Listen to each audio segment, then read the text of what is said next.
So I finally flushed my water heater due to having some skin conditions and thinking it needed to be done. Now I wish I would have not seen this.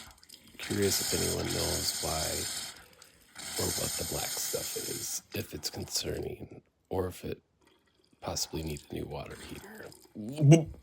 The water heater actually works very well, so I doubt there's something wrong with the water heater, but it does make you concerned when there's that black stuff coming out of the water.